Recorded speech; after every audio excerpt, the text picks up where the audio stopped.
record to this computer. That's a bit dangerous. We don't have that long to wait.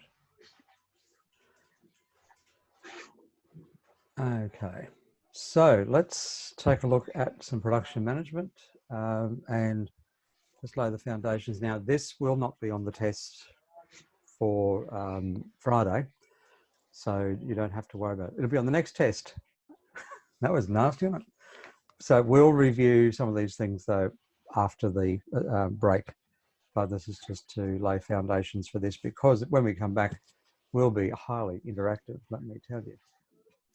So if we look for a definition around the idea of production management, that's what I reckon is a pretty good tight process. And for those of you who are really keen around in camera, in editing, general production, and that will be film, animation, television, radio, it won't matter which area or any of them or all of them, you will be you will be actively, moving on screen, you'll be actively involved in this process. And let me just pull this apart briefly for you, because it is important to take, I mean, we just see definitions and go, oh yeah, it's another definition. But this one, I think, really says a lot about the task. So the idea of the diligent oversight is really important. And that is because you've got to be so painstakingly kind of anal about all this stuff. You have got to have every detail covered off. And as we go through this, you'll understand more about why that is. So in that sense, the eye for the detail, giving it complete and clear oversight, and therefore, you know, also directing and guiding all, not some of them, but all the processes and the procedures. Because in reality, what we're talking about here is the enacting of an idea and putting it into production. So it will be the pre-production, production, and going through the rest of the stages. And we do all of that to say we're going to be safe and legal in what we do. And the last bit is finishing it on time and on budget. And that's the kind of immovable stuff that we have in our world, so that no matter what it is that is going on for us, the deadline is the deadline and the dollars are the dollars. And rarely can you put your hand out to get more money. A lot of very astute funders will keep a certain amount of money back from you that you didn't know that they actually had, because invariably people like us come out and go, oh, we need another 10 grand. And they'll moan and whinge about it, but they'll have the money sitting there. But you can't bank on the idea they do, because some simply don't. So production management, we have, firstly, need to remind ourselves of the 4 stages. And in a test, not this Friday, but the one coming at the end of the semester, you really need to know these key elements about this. So we have the various stages of production management. The pre-production space is about obviously organising all of the detail, and there's a huge amount of work that happens in pre-production. In film, in television, and in radio, I would go so far as to say that a bulk of the work is done before you even get set on the studio floor, simply because so much work has to be planned, the budgets, the crewing, all those kind of details, checking off the script, everything about it has to be planned out. So the pre-prod area is incredibly time consuming, and let's be honest, fairly boring, because you know it's that stuff. If you're not into all the numbers and the detail, you just want to make something, then you're probably not going to be a production manager, because you've got to be patient and work through all this. Then comes into the production, and that's where for those who, and that's fine if you're wired that way, that's exactly how you should be. You should be able to self-reflect on that stuff and go, that's not for me, but I'm keen about being on the floor. So having someone who's got the eye for the detail, you'll be grateful you've got them in your life. And then the production people get to work and follow through, basically putting in place all the things that have been done in pre-production, with the understanding that you're also having to then start to really produce the piece and make those changes as required as you go through. But probably 80 to 90% of all the work is done ready for you, and you're moving through those processes. It doesn't mean that that makes production somehow easy. It is anything but that. And then, of course, we come into post-production. And we've talked about a lot of those things over these last few weeks around, looked at it from television perspective, looked at it from radio perspective. We've talked about it from animation and film in very general sense, but post-prod, and I guess I probably really touched on it last week with the audio, identifying just the painstaking work that goes on. We'll be talking about editing up after the break. But to look at post-prod is the pulling together of the product. It's the bringing together then what this production, as it has been planned in the pre-production, enacted in production, is now stitched together in post-production and ready for delivery. And then the big moment in time when it gets out to distribution. And that's in many, many forms. And distribution is just a throwaway line. But they are understood as the 4 key stages of production. So let's just take a look and unpack a little bit of that. Please, any questions? For some reason, I can't see chat. So if you, and I'm not sure if I can, I'm not sure why I'm not seeing it. It should be. I'm seeing your smiling faces or black screens. So look, maybe what I'll do is I'll just lose me out of this and I'll have chat back up when I'm on screen and we can ask questions. But otherwise, please just interrupt if you open the mic and just chime in. There may be something you're thinking of. We'll make a note and we'll talk about it. So let me just go through a bit of the pre-prod and then we'll take a short break into having a chat together about that, says he. So there's a couple of things you need to get, and that is in pre-production, you're selecting people, and it always obviously is best to get the right people. What do I mean by that? I mean people who have got a proven track record. And that's the bit that comes right around to the kind of stuff we spoke about back in the old days. Remember we used to meet in a lecture room back in the old days? When we used to do that. They were good days. I love that. But when we had, and I think you guys were the ones that got it, Toowoomba had to do it online. But that was when we had from Jennifer and the crew and talking about, getting yourself organised for your career, albeit maybe, 2.5 years down the track. This is where you start building the reputation of being one of those right people. And it's not about, the idea that you're a great person or there's all those kind of things about it. Certainly that helps, let me tell you. There's none of you as someone who's completely annoying. But I'm talking about skill level, the idea that they will turn up on time. So it's all those kind of characteristics, and you really need to make sure that you work at that. And if, like, as creatives and as young people, the gaming all night and then getting up at 2 a.m. Going to bed at 2 a.m. and getting up around about, I don't know, maybe 11, crawling out of bed about 12, something like that, just in time to start the cycle again. If you had a production on and you were doing that, you can't just drag in like you've just died and somehow been revived. You need to be ready. So it's about making sure that all the behaviours are in place to let you do that. And it's kind of like, oh, do I have to be up early? Well, yes, you probably will. Because, if you're going to be doing breakfast radio and you're a producer or working on something like that, well, you'll be up at 3 a.m. Imagine. But, television, film, they start early too on some shoots. So, it's not unusual to be out and about at 4 and 5 a.m. getting to a location and being ready to go.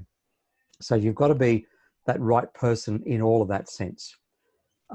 Thinking about the right place in a similar kind of way, it's not just a given that everything's on location or that everything is shot in the studio. It's where do I need to be to get the best shot? And if the location is Winton, or it's the Gold Coast, or it's Brisbane City, or it's out the back of Ipswich, or wherever it may be, that's fine, but it's done with a reason and it's on purpose. Then the studio will provide a whole range of other kind of, really nice kind of features, really. You've got electricity, lights, all the kind of gear that's there and a bit easier to kind of handle. Location is a very costly process, but necessary, particularly if you're talking about film doco kind of work. So that's the right people, the right place, then the right time, not that everything starts in production at 11 a.m. and finishes at 9 p.m. I'm talking about the right timing as all the activities are scheduled out. So the idea that you have everything all mapped out, so the calls all work, everything meets what are the union requirements, what are going to meet the cast and crew's capacity.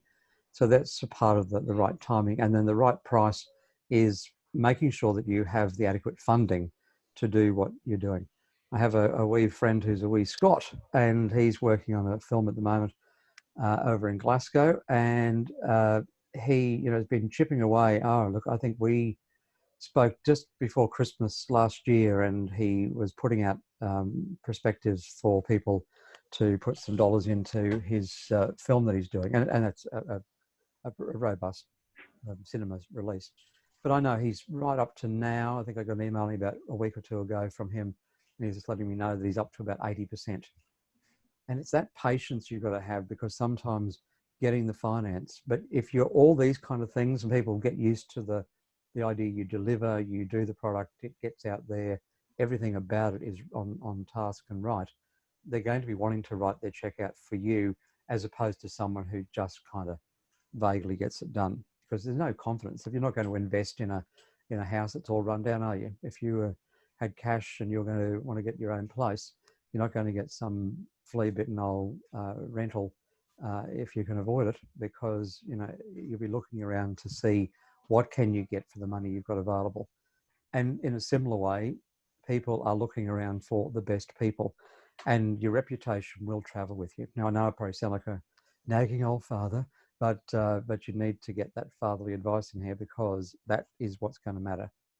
You've just got to be set right from day one, and it's got to be that kind of attitude that's going to be in place when you start doing next semester, location, camera, editing, all the rest of it. Yes, I know my backup's not working anymore. I've blown all my files and everything out here. Pre-production. Some helpful keys in production. Think through what could go wrong. Now, that sounds like a guy that's got a half-glass problem, to be all negative and miserable. Not really, because that's the role of a production coordinator, production manager, is to think about, what's my plan B? So if this person calls in sick, who's the next person I'm going to go to? Every production that ever has been, cast and crew, have by and large a fallback position. Location, what could go wrong? Well, a couple of you get together and you get a bit of cash from the Queensland government, and you find yourself up in beautiful North Queensland, but you decide to go in March to shoot this fabulous location piece that you hadn't banked on the idea that that's right in the middle of cyclone season. And as you're driving up, you're hearing them saying a cyclone's forming in the Gulf and it's expected to come across Cairns in the next week. And you've got all this money outlaid. That's what I'm talking about. You've got to think about what's happening, what's the season, what is the best way to get around it. Like, I would not like to be on the crew for working in Winton in January or February, would you? I don't think you want to be out there. I'm talking 40 degrees plus, and that's in the morning. Wait till you get to lunchtime. And you really are seriously maybe getting up to 45 degrees, and it's hot and still, and incredibly inland. But if you want to be out there in wintertime, well, you might want to have a few extra jumpers on in the first start of the day. But what a great place to be. Sky is incredibly blue. So you're looking at the weather detail. You're thinking about what is happening if you're in the middle of winter. Not that you have to wait for winter, obviously, for viruses, but typically that's when people are going to get sick. So if you're shooting through those winter months, you plan for that. That's the kind of detail I'm talking about. And the other thing, as a little kind of helpful tip, is write things down. I don't know about you, but I know I've done it plenty of times when you think you've just had this brainwave an idea and it's so damn good you won't forget it in the morning. So you go off to sleep, wake up and go, I can't remember all the details about what I thought was so wonderful, and you just want to kick yourself. And I'm sure you've had things like that. And so it's best to kind of just make sure you write ideas down, but also all those kind of things I'm writing down. Contact names, keeping copies of all the quotes that come in, any agreements, having all of that on hand, so that when someone, because it's bound to happen, someone says, oh, I didn't know you needed me on Friday. Well, you go, actually, here's the call sheet I sent you, and here's the confirmation that you got the email. you know, so you have them cornered, not to be a little mongrel, but it's just a reality that that's what you've got to be able to do, because people will try it on. None of you, I appreciate, in your whole time at school, I'm sure you never tried anything on.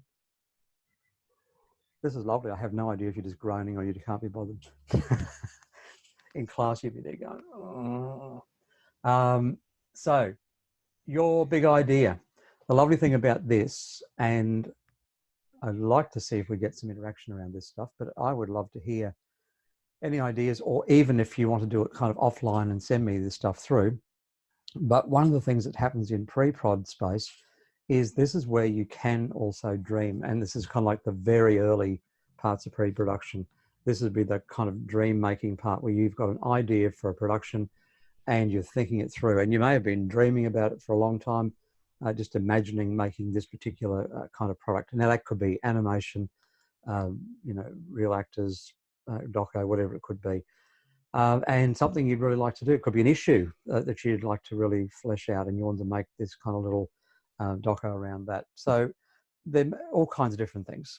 Maybe a podcast you'd like to have produced.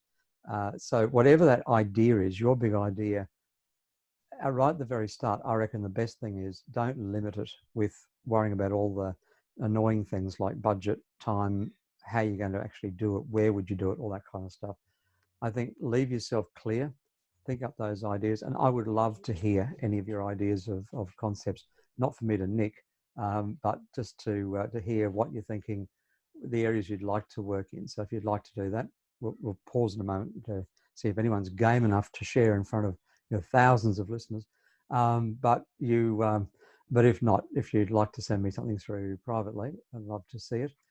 But then once you've had that big idea, then we come through to this kind of stuff of we need to think it through, not as a dream killer, but how do we actually interpret that? So it might be that what you want to do requires $15,000, but you've got around about $110 and granny's false teeth you can sell for maybe $50 at the op shop. And that's around about $200 you've got. So if that's what it is, how am I going to make it for that? And there are people who will support you. There's all different kinds of ways of doing stuff. It shouldn't be the dream killer. If you're defeated at that point, you're probably not going to make the production anyway. So I'm not suggesting for a moment that process is about going, oh, that's a stupid idea, forget that.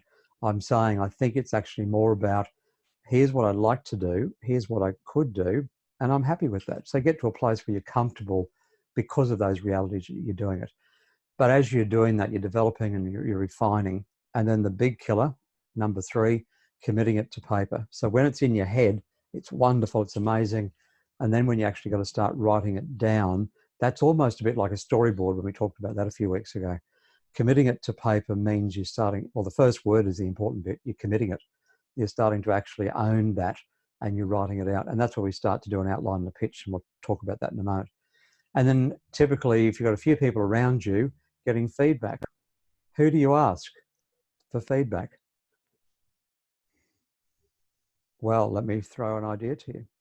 Don't go asking the person who hates you or has always been negative, even though you might be good mates. Every time you've offered up an idea, what do you want to do that for?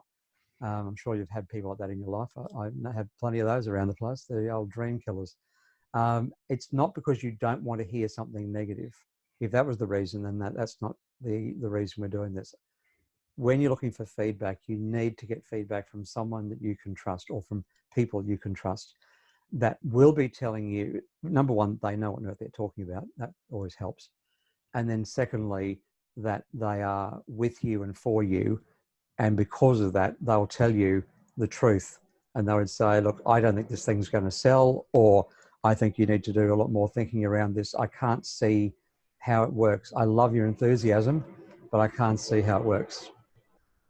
And there's a rogue plane flying by. It's the RAF earning their dollars. And then once you've got all that stuff together, you start to seek funding. And now that won't matter if it's just a few friends that start offering up some cash, or a really serious pitch to Screen Queensland or other peak bodies, or a corporate or some philanthropic group that you could apply for. when that number 5 can happen when all the others have really happened for you, and you are so focused and so believe in your project that someone funding it will just see your enthusiasm and your passion for it. So before we go into that, let me just stop sharing for a moment and get you to share. Hello. So now I can see. Sorry about that. That was a shock. Now I think you can. Where are we? Oh, yeah. So yes, correct. No, the content is for the past 5 weeks. Connor asked. Yeah, so the last 5 weeks, but that you probably meant that. So all the weeks we've had since we started. Yeah, that's good. Any red hot, fabulous ideas for shows? And let me get a pen so I can jot them down. No, sounds like an old program manager. Any ideas, things you've had sizzling around in your brain that you've always wanted to do? Share away.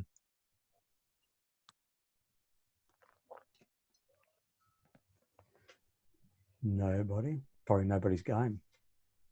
And if that's the case, that's exactly the point that I'm getting at, is that you've got to be in a place where you start to be confident enough. Yeah, I know. And that's fair enough too. So, but look, if you'd like to write something down, or you want to do a separate, I mean, I can always do a Zoom session with you, or just a phone, whatever you need. Love to, to get that kind of interaction. We'll be doing some work after the break around that kind of idea. It'll be getting you to share some ideas, and to get all creative on you. So, anything at all from anybody or not? But if you'd like to, and you're all okay, give me thumbs up or whatever. Preferably not the middle finger, but thumbs up would be lovely. Okay. Rightio, let me share the screen again and we'll keep going. I hope you're finding this helpful in terms of thinking about your own career, as much as also, just for the obvious teaching. But this stuff, if you see it as boring, you're kind of missing a real key point about this stuff, because this is the stuff that's really going to be such an important part of your own career. In one way or another, you'll be contributing to it, or you may well be the person that will be into it. I know it's very hard. I know if you want to do thumbs up, but if there are a few of you that would be game to give me thumbs up on, because I can't see the chat thing now, but I can do it. Yeah, Duncan's actually put in an idea in the chat. Oh, great. Okay, Duncan, hang on a second. I'll just stop sharing and I can get back.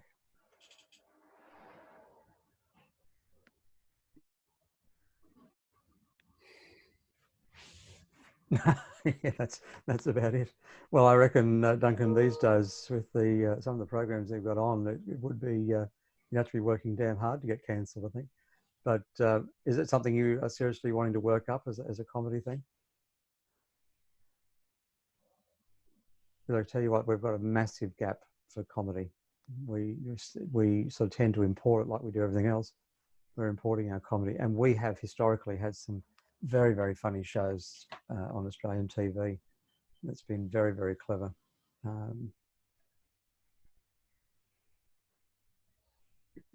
Yes, absolutely. Well, it'll be good to see your idea, Duncan. Just keep fleshing that through, because and using some of the processes we'll talk particularly after the break around it. One of the things that I like to do for you is a friend of mine who's the program manager at Nine is always happy to take a look at work, and also a fellow I know, he's not a friend, I just know him, is the program content director at Stan Television, for Stan Streaming. And either of those blokes are always happy to look at ideas and hear about them. So, that's great. Good on you. Thanks, Duncan. And I'm sure other people have got things there, and I'm sure, like it was Keisha said, people are a bit nervous, and I understand that. That's fine.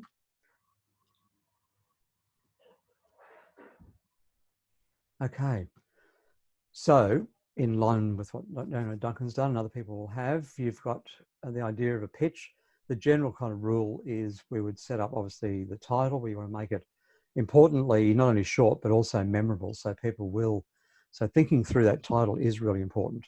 It becomes the brand, if you like. So it's really important to have that right. Then the genre. So if we take Duncan's idea, we're talking about as a comedy format.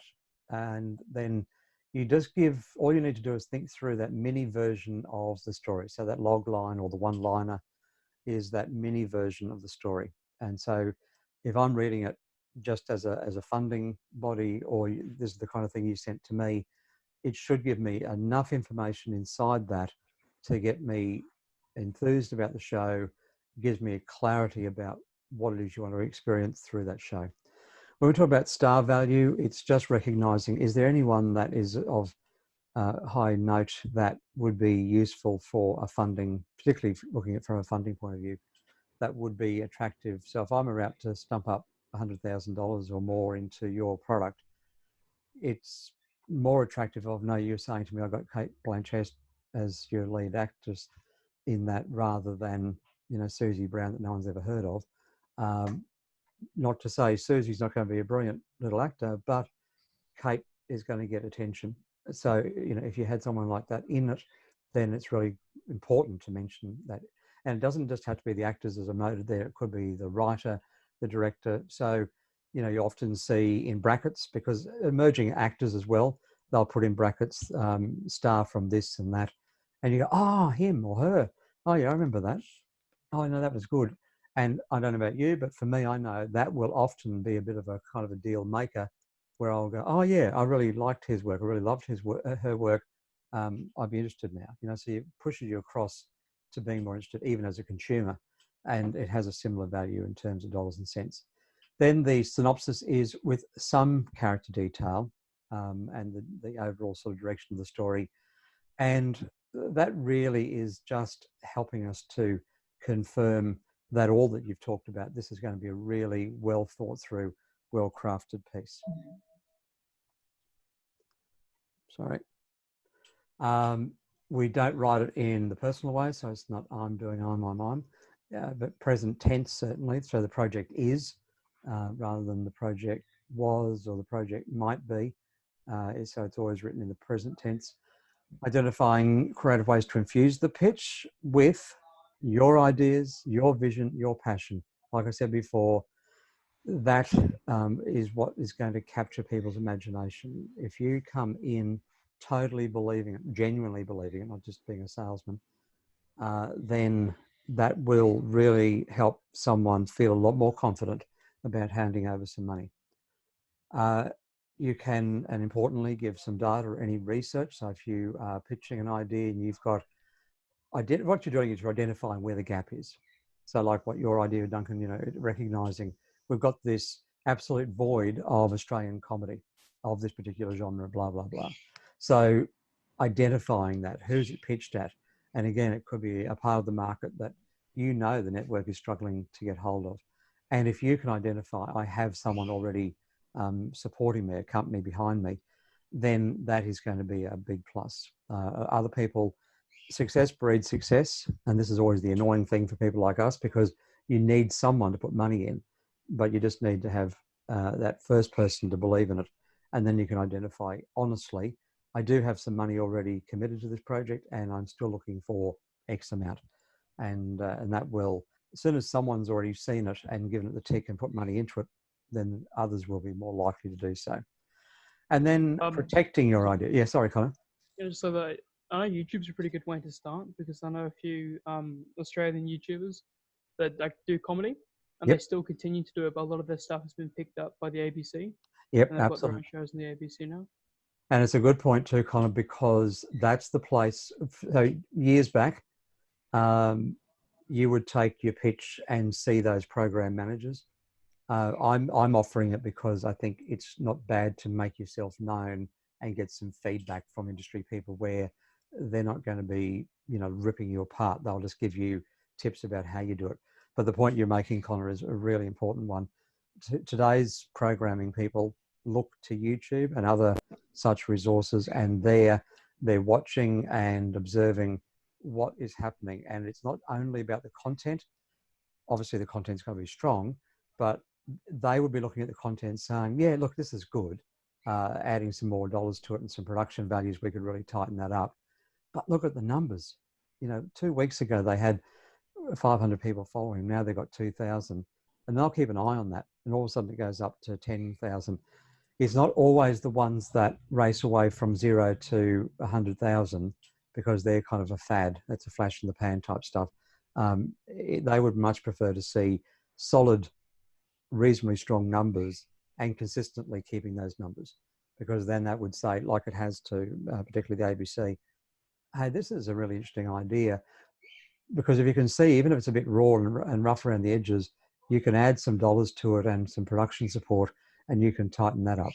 But it's the idea and the fact that it's resonating with an audience says to those people, this is a good thing. We'll hook into it. So absolutely. And I'd be encouraging any of you to, as you work through, I know it's easy, or it will sound like it's easy for me to say this to you now, but you're just finding your feet. Sadly, this damn virus has come in sad anyway, but it's particularly sad as it kind of, I don't think it's really doing anything terrible between us, but what's really important for all of us to do is to stay connected and to work on these kind of things, because it will pass. We'll be back in through next semester and up and running as normal. But what we've got to be able to do is just keep looking to the big picture and seeing where we want to go. So all these kind of things, don't let these things in any way rob you of your enthusiasm for stuff, because frankly, this is going to teach you flexibility, as it does for all of us. We've all had to crash in from delivering in one mode to another mode. You've got to receive it in that mode. This is so counterintuitive for you because you're so used to being in classrooms with teacher-facing stuff, and it's very normal that this would be very weird. You didn't elect for it, but it's happened, and that's what we're learning through. This is what we have to learn in the industry. So in a way, kind of use it to your advantage. Just don't get the damn virus. Just use all the other things about it. I think that was all the main things. But yeah, look, there's lots of ways to build and grow. And that's what my other point was to say. Don't be in a rush because you're only first year. Lay down all the foundations, get that confidence, and then over into your second year, start to think about building those sort of projects. And you've got a lot of project capacity in terms of courses in third year. So there's plenty of space to do stuff. For me, if you trust me, I'm saying that to you from the point of view that I know historically that you've got time and you'll do a much better job and you won't frustrate yourself. Certainly try stuff, work with stuff, experiment now, absolutely. But in terms of putting something sort of more significant together, just get the skills together, get more confident around that, and you'll be fine. Deadlines, no one likes them, particularly creatives, and yet it's the very thing that drives our world. It drives us mad. So here's what I reckon we always need to do. Have your finish date, second point, have your finish date and work back from there. And when I mean work back from there, I would say my finish date is, I don't know, let's say I'll get a real calendar. So I'm not just making up dates, but if someone said to me, this has got to be in on August 28th, that's a Friday.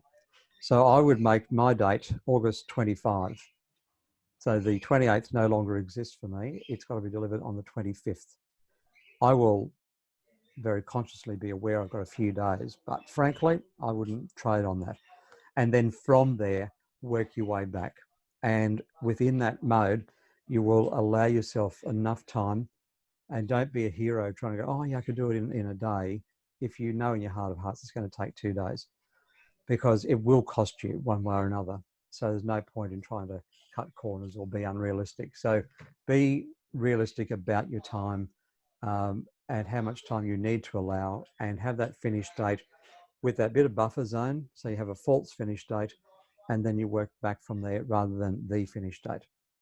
And then contingency for time. So if you, like I said before, you have a wet day, or you get, this sort of thing happens. You could only begin to imagine, if it's not as significant as this particular virus, but we've had viruses in the past that, have really run through the community, and they are person to person transferred. And I can remember once in radio, we had about 7 staff off in just one day, and that went on for over a week to 10 days, where they were really ill and we needed to keep them away. But of course, that many people away from admin through to on air, that really throws you into a tailspin. So with this kind of stuff, you just have to allow for that kind of contingency of time and make sure that you've allowed for how you get around that and you haven't backed yourself in a corner financially or in terms of what you need to do for your deadline. And if you weren't freaked out up to now, that's just a couple of things off the top of my mind, excuse me, around things that are in pre-prod. When I've put tapes in, they still refer them as tapes, funny enough, on a lot of the forms, meaning SD cards, that kind of stuff. So often they'll have recording device. I do see a lot of forms still have tapes on, believe it or not, but they mean recording platforms. And that's just some of the stuff that you'll be dealing with in the pre-prod, and getting that together, getting your budgets together. It's a lot of work. And then if you think about on location in studio, I touched on this a little bit before, but key things too, having to think about time, realizing there's most likely not going to be a PowerPoint on that nearest gum tree out, 120K out of town. So you better have plenty of battery backup and all that kind of stuff. It seems so obvious when you say it, but the number of times I've had people who have turned up on a location, I forgot a whatever, something really unimportant like a tripod or a battery, or extra SD cards, and it just takes you out and it flattens you, gets other crew members really cranky with you. So, just think through all that sort of stuff. And again, make lists, have lists, and develop that over time. It will certainly help you make your way through. And of course, call sheets that people know where they've got to turn up to. Excuse me. And as I mentioned before, anything that can go wrong will go wrong. So be prepared for it. And Murphy's Law kicks into any of our productions. And there is a nice little video there that you can look at to have a bit of a giggle.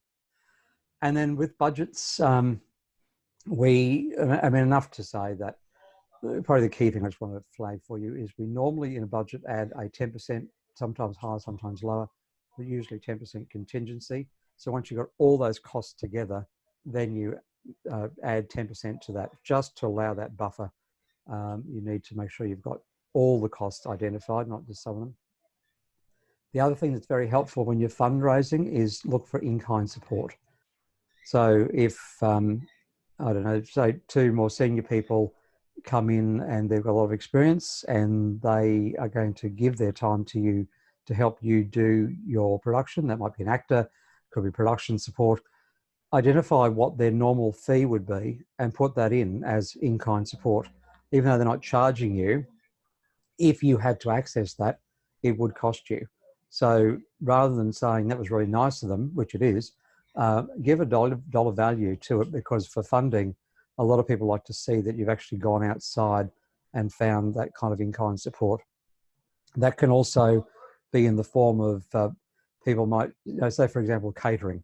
You might go and approach Macca's or I don't know, any of those sort of fast food joints, those kind of takeaway foods. Perhaps the only ones we can use right now, but any of those, it is easier for companies to give away food than it is money, because they've already paid for that kind of stuff. So companies are happy to give you stuff.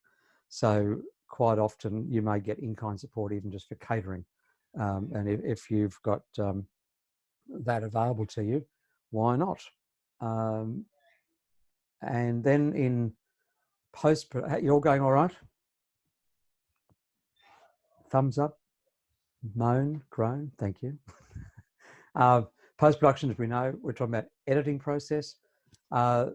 Key things around that, of course, is through production, there should be really good documents kept around the good takes and the not so good takes and the ones that are definitely out, usually with the time code, and that you can enter that into the computer so that the decision list, the editing EDL, the editing decision list can be filled in with the time codes, and it will then mean that it will grab just those files and save them. You don't have, I don't know, say 7 or 8 gigabytes of data from one little dump, and you only really needed about 2 gigabytes. It's all storage, it's all working with that stuff. So getting rid of the rubbish is great, and if you can do that, And as an editor, you can get straight to the good stuff straight away. The idea of just being able to watch your time as soon as you're in an online editing suite, the clock's ticking and everything costs you. And in your pre-production work, you'll have been thinking about your music and sound effects and graphics. And over that production time, there may be a group working with a band recording the music, or an orchestra, whatever the situation is, or you digging through libraries to find the stuff you want. So whilst one lot of production is going on, the other part is happening as well. So when you come into this post-prod area, it's all there. That will be true of radio, television, and film, and animation too, for that matter.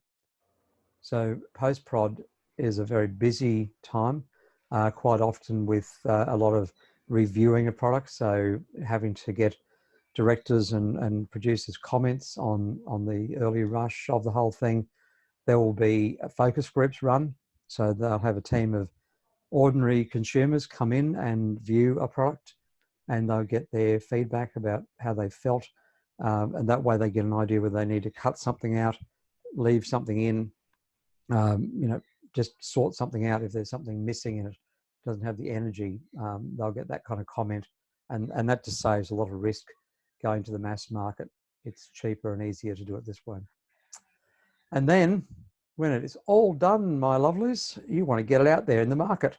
And as we have talked about a few times, distribution is many and varied. And the question we're always asking ourselves right back at pre-prod, and this travels then right through to this process, who is your target audience? Who are you aiming it for? That has made the decisions in pre-prod to who you're going to be approaching to take it on. Now, your distribution may be YouTube and you're doing it yourself, and this is still valid because you're needing to put your social media around it. You have to be thinking about how you're going to be putting it out and managing the files. But the best method of distribution may not be one, it could be a couple. And if the systems there, the distribution systems allow for it, you'd be looking for that kind of cascading. So it might be a cinema release that goes to a streaming service, or it could be a streaming service and then it's so popular, a broadcaster might want to pick it up as well.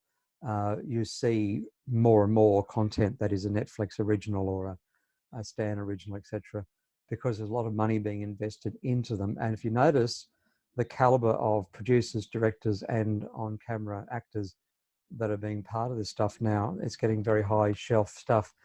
It's refreshing. And if you've heard any interviews with particularly actors, but I have heard interviews with writers and directors, and they are just so grateful for a service that is looking a lot like what they're used to, but it's a service that actually says, let's have a go at something. Let's talk about the topics that may not have been quite so palatable for a broadcaster.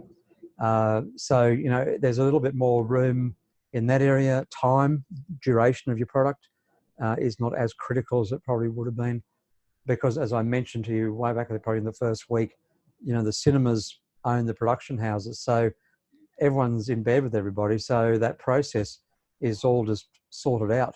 But if you're coming as an independent coming into the market, there's all these kind of key things you're working through. So part of your planning is also around your idea of premiering the product, how that's going to be seen. Now, whether that's a big red carpet function and it's all, back slapping everywhere and having a few drinks and thanking people genuinely for their support, or whether it's kind of like the premiere when it just hits to air, so free-to-air TV, pay TV, streaming, and also may be, and I put this one in as a kind of less than subtle hint to you all, that over time, video festivals are something you should be thinking, well, movie festivals, video-based festivals, putting your short films, docos, that kind of stuff, animations into them. Like we have one in the local market, the Ipswich Film Festival, which is, look, it's not Cannes, but no one's asking it to be that, where this is just putting your work in, you get a bit of loot, you get a few products, some giveaways, you're seen, and you start building a profile. So you don't go to the Widgie RSL, film festival night where about 4 flea-bitten old films turn up. You'd bypass that. But the Ipswich Film Festival, supported by the council, they've got good judges in. They have a lot of support from Screen Queensland. So they're hanging out with the right people. So why not get into it? Ryan? No? Sorry, I thought you were saying. Hello, sir. Yeah. Hey. Yes, Ryan. Oh, sorry, that was accidental.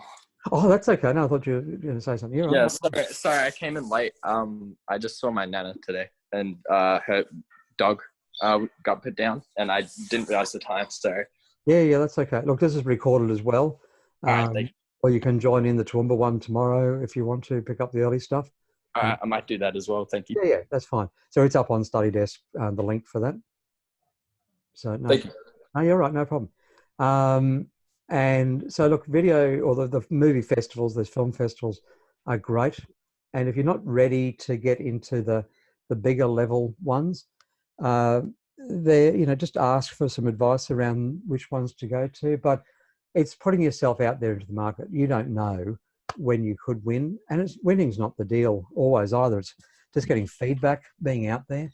Frankly, sometimes just putting it in, just submitting it, whether you got anything out of it at all, doesn't matter. You actually had the courage to do it, because that's one of the really scary things for us as artists, is you're putting yourself out there. Let's be honest, you really are exposing yourself into the market, and that's a pretty scary space. So you need to do that in a kind of safe way, venturing into it and taking from it what you will, and we'll continue to work with you around those kind of skills as well. So with your idea, and the idea when I mentioned before about any ideas that you've got, and if you don't have any particular great clear idea, that's fine. Don't sit there going, oh, should I have an idea? Maybe I should have an idea. Oh dear. You might be around, patting the dog faster and harder now and wanting to kick the cat or something, getting all stressed. Don't. It's all good. If you haven't got any glaring, amazing idea, it's all good. But if you do have some idea or something you've really kind of thought about that you'd like to put together, have a think about what do you need to do to advance that idea? How would you go about getting the funding? Thinking about it like this, it may come up with, actually, I wouldn't have a clue where to go and get funding. And that's fine. When we come back after the break, I will pick up from this point in one of our kind of breakout sessions, because it is good for us to talk about it. And we need to be that honest with each other. So if you don't have a clue, it's not a mark against you in any way, shape or form. It's simply just being honest because you can't know what you don't know. But it would be interesting to be able to have a chat about some of those kind of things. So we'll bring this back in, but I just wanted to flag it with you. And that last point, who's in to help out, that is when I was saying who's really with you. And you've got to make sure you're with people who are going to tell you the truth, but do it in a way that is helpful to you. So for example, in a lot of work that I have done around reviews and teaching in radio, when we do endless air checks, it's not helpful to you and it's no use to me if I come in and say, person X, okay, sit down, I've had to listen to your show. What the hell were you thinking? Now, what would that do? That's just going to annihilate you. You're just going to be in a bad place, not going to hear a thing out of me that is of any use to you. It's just, I'm sure even if I say it like that, you just go, oh, and if you've had teachers in the past who have done that kind of stuff to you, it's absolutely useless. It doesn't help anybody. So typically the way we handle that is not trying to be clever or playing with words, but we will always come in and identify those things that we see that you've done really well and affirm you in those things. And it should never be done in a way that becomes attacking. It would be about saying, I noticed that when you were doing the interview, it sounded to me like you were struggling to know where to go to next. Is that how you felt? And isn't that a much nicer way than going, what the hell did you do at that interview? You're just going to be crippled and you can't respond in that. But if it's sitting together, which is what we're supposed to be doing, sitting together and saying, what was happening for you when you were doing that? You might go, oh, I thought I had enough questions, I run out. Okay. So there's our problem. We need to, how many questions did you have? Oh, 3. Oh, mate, we've talked about this. We really need to have 5 or 6 of them, just to help you out. Yeah, I can see that. You won't forget that. And you'll have felt affirmed and cared for rather than annihilated. And I've had both versions in my own career, I can tell you, and it's just crippling. And a lot of the old radio stations years back, they'd play the old cassettes, dragging up something from the past, and they'd play the cassette recordings of sessions and of all the different announcers, and it'd be played out. And it's just this whole kind of process of annihilating people. It was just so unhelpful. And it just had people in tears or, depressed because they felt like nothing they did on air was of value. But by just looking at those things that you can be positive about, but then also questioning those things. So you're still being honest about the process, but it's just how you do it. And here with your ideas, this is very personal. And this sometimes for you, it may have been something you've sat with for the last 2 or 3 years. And that's why I'm saying to you, I want you to know if you do send them over to me, and I would love to hear from you. Be assured that I'm not going to be coming back to you, savaging you or ripping the idea apart. But in there, ask the questions, put things in there saying, what do you think about the idea generally? Where do you think this would be best to go? Anything you'd like to ask, do that, please. And we can certainly pick it up when we're back after the break as well.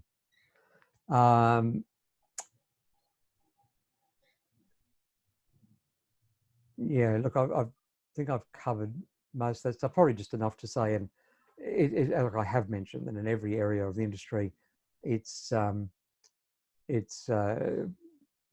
4 steps, these 4 key areas are well and truly covered. So there's no part of the industry that doesn't work with it. It's just more very predominant in film and television that we would really work very hard at this whole big process. Radio is probably, so it would be true to say each show. So if I'm getting a show together for this afternoon or going to air at 7 o'clock tonight, I'm working the phones now with stuff that I've planned over the last week and a formula that I've designed, but it happens in shorter bursts and it's happening kind of in a real-time cycle. So I may have made phone calls with someone 2 weeks ago saying, hey, when we get closer, I'd really love to have a chat to you on air. And it might be, this idea they've got for RSL, that they want people to stand at the top of their driveway on Anzac Day to acknowledge our support and solidarity. I might want to raise that, build something around it, but I'm not going to do it now. I'll do it in 2 weeks' time. So there's things you'll do that are parked and planned. Excuse me, and then there's other things that are in the daily cycle, and that's then true of products like news. And then the longer form product, like a film, and it may be a major big screen film, well, that's just going to take a hell of a lot of extra work. If you want to take a look at the closing credits with a new set of eyes, every one of those little lines is a person and a role, and I've got to fund them all. Excuse me. And it's not the virus, it's okay.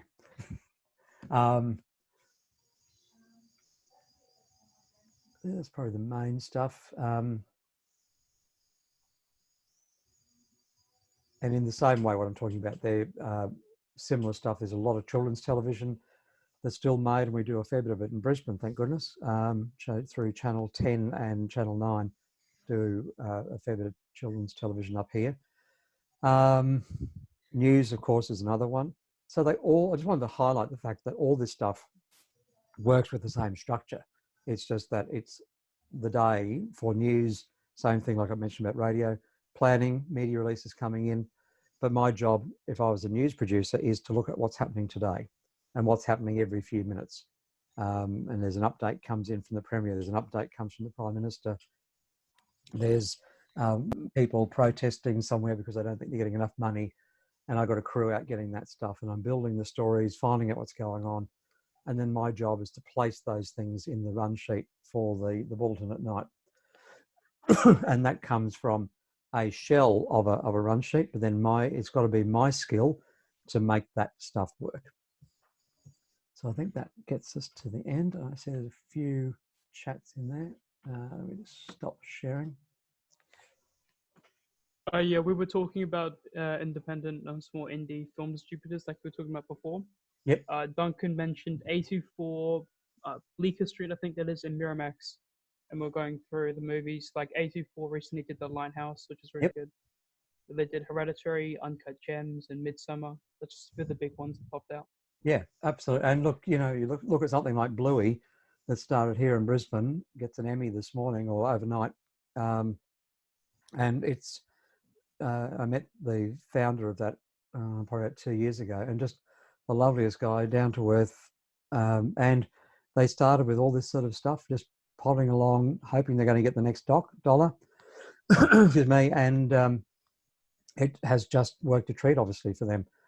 But you know, sometimes we only think about Sony, you know, and all the you know, the Fox and all the rest of the big production places. But there's a huge amount of work done by the you know, so-called smaller production places, but a lot of really good stuff that's done.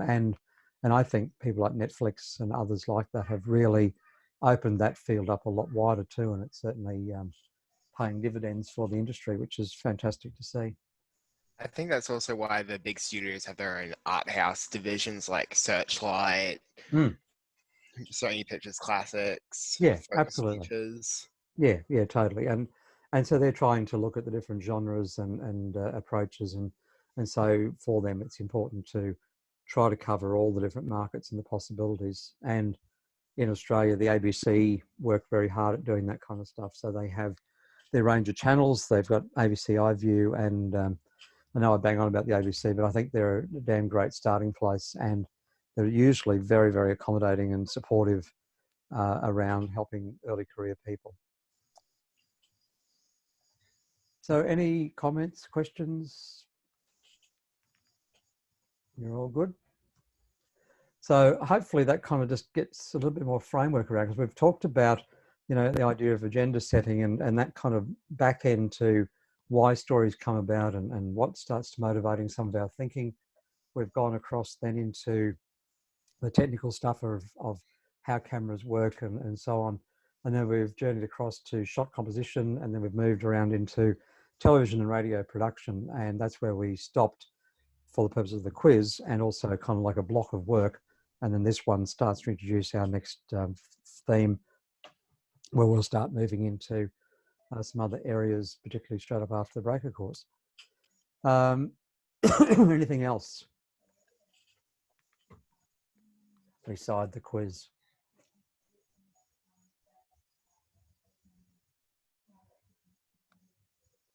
Okay, if you're all good, that's lovely. So probably just to wrap up on that one, with the quiz, as you should have seen, I put up a video, and that's sitting up on last week's study desk area. So in there is a full review. It goes for about, I don't know, something about 12, 15 minutes, where I just Is that the YouTube one? Yes, it's not through YouTube. Yeah, I saw that. So that is just easier to store it in there and push it out. And it might become a hit. I might get some funding. It'll apply So to the ABC for you. yeah, that's right. Would you be able to do some assessment for us? Absolutely. So that will take you through a lot of the key things. I know I'm far too kind to you, but I've guided your minds into the spaces that you'd be well worth spending your time in, rather than trying to remember every PowerPoint slide that I've given you and then hating me forever because you never actually had to remember any of that. So I've tried to minimize that loathing and guide you through the things that are important. And they are important not just for a quiz, but they are also important concepts, because they will be foundational concepts for you throughout the rest of your life. And as you two grow into older gentlemen and ladies, you'll sit back and go, who was that stupid old man I had at USQ that used to nag about this? I remember now why he used to say that. And if I'm still alive, send me a card. And what else do we have on our books? We have that evil quiz. And then we have this alleged break, which will never look like a break that you've ever had before in your life. And I'm sorry about that. But so if you've got some ideas, don't sit around endlessly hating life. Start to think about putting that down on paper and sharing ideas. I'm going to be around as well. So if you flick emails across to me, happy to respond. Happy to have a chat with any of you, or a few of you. If a few of you have got an idea and you want to have a chat about anything, please just call out. I'm busily trying to get a little survey together, which is just to check in with you to see how you are really going. That's going to be obviously confidential, but I want to know how you're all coping with all this weirdness, and also being in online and just trying to modify it. So when we come back, just heads up on it. I want to try to, because this has just been a process where we've rushed into or being thrust into this online space. When we come back, I'd like to get it into a place where we'll have shorter blocks of information and then get you to work on some things that you can do in real time and then share those things back in real time. So just working on that at the moment, ready to go for when we come back. But it will be more of that kind of feel. I think that should be a lot better. Does that sound like that will be helpful? So it'll be the same information, but it will be just a bit more spread across. And it may be that we'll sort of somewhat take the idea of a tutorial and a lecture and mash that together. And I'll get Claire involved as well, so she might be across some of that stuff. So that's the approach that I want to take with it. But please, when that survey comes out, that's generated by me and instigated by me, but there's a few key questions in that I'm keen to find out, and then see what we can do to support. Okay, so thank you. And Ryan, that's fine if you want to join in the morning, that's on Study Desk. This is recorded as well, which I shall stop now.